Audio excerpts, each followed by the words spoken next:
السلام عليكم، ازيكم؟ عاملين ايه؟ يا رب دايما تكونوا بخير. معاكم نشوى. النهارده ان شاء الله هعمل معاكم بسكوت حلو جدا جدا. مفيش انعم منه بجد، يعني دايب كده دوب. اتمنى بجد انكم تجربوه، وكمان من غير بيض. تعالوا نشوف هنعمل ايه.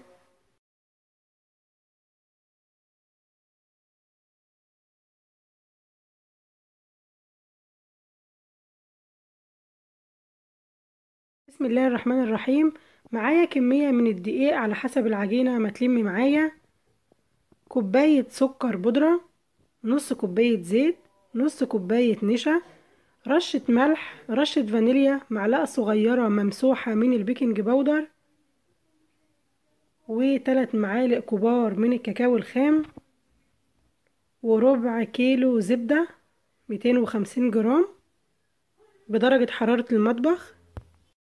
هنزل بالزبدة وعليها السكر، ونضربهم بالمضرب الكهربائي لغاية لونهم ما يبقى أبيض.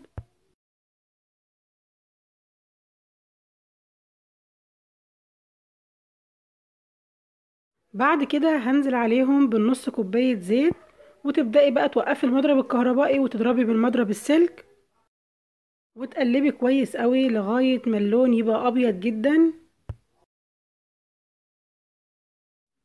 بالشكل ده. وبعد كده هنزل بنص كوباية من النشا ونقلب، وهنزل برشة الملح ورشة الفانيليا والبيكنج باودر.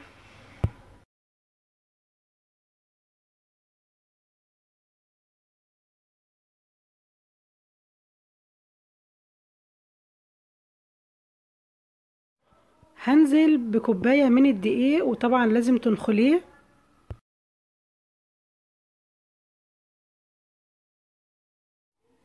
وهنخل كمان كوباية، يبقى انا كده حطيت كوبايتين من الدقيق. ونقلب ونشوف العجينة. انا هنا وانا بقلب العجينة ملاحظة ان هي لسه محتاجة حوالي كمان نص كوباية. بس مش هنزل بها دلوقتي غير لما اقسم العجينة نصين، علشان الكاكاو هيتقل معايا العجينة. وهبدأ هنا اقسم العجينة نصين بالظبط.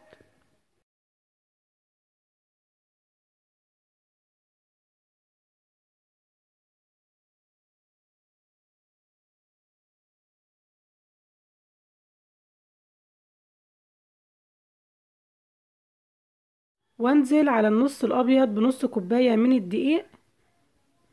ويفضل ان انت ما تنزليش بالنص كوباية مرة واحدة، يعني بتنزلي كده بمعلقتين وتشوفي، علشان العجينة تكون ملمسها طري معاكي.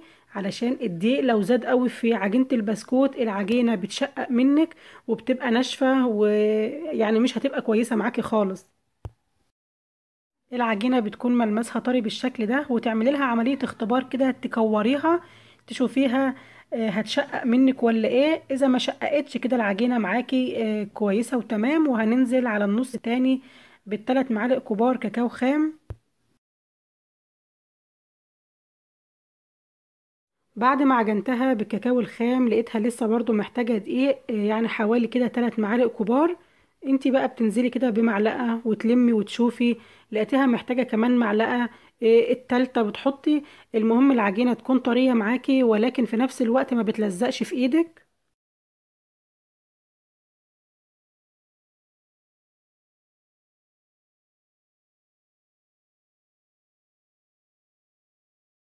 العجينة كده خلاص بقت جاهزة معايا. وهبدأ ان انا اكورها كور صغيرة قوي.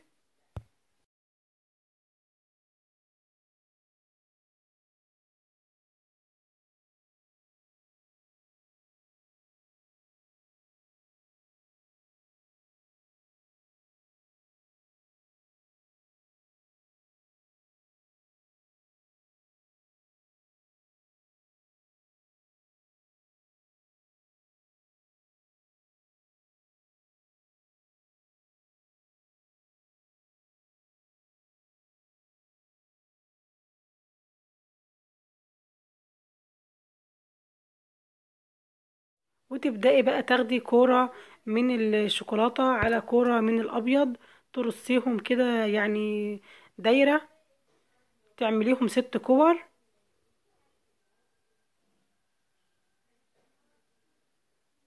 بالشكل ده، وتلميهم كده على بعض، تضميهم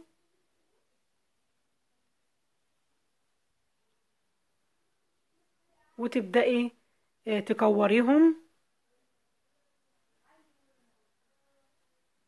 هتاخد معاكي الشكل الحلزوني، وتبدأي تبططيها من فوق ومن تحت علشان تكون كلها مستوى واحد، وترصيها في الصينية.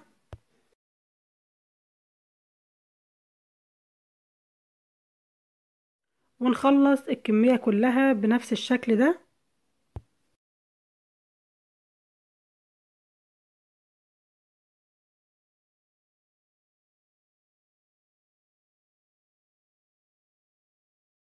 والصينية اللي هتدخل الفرن ما بندهنهاش اي مواد دهنية خالص، لان البسكوت فيه زبدة وفيه زيت، وده يعني هيساعد ان العجينة ما تلزقش في الصينية.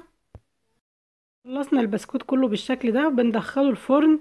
طبعا مشغلينه قبلها بحوالي 10 دقايق على درجة حرارة 180. بنحطه على الرف اللي فوق الصاج على طول. اول ما يلون من تحت تبدأي تشغلي عليه الشواية ياخد لون خفيف جدا. واول ما يخرج من الفرن بتسيبيه في الصواني لمدة ربع ساعة لغاية ما يمسك نفسه. بعد كده بتشيليه من الصواني تحطيه في علبة علشان يفضل محتفظ بالقرمشة بتاعته. دايب جدا جدا وناعم بطريقة والله مش معقولة. اتمنى بجد انكم تجربوه. ولو عجبكم الفيديو ما تنسونيش لو سمحتوا في اللايك، ونتقابل بإذن الله في وصفة جديدة. والسلام عليكم ورحمة الله وبركاته.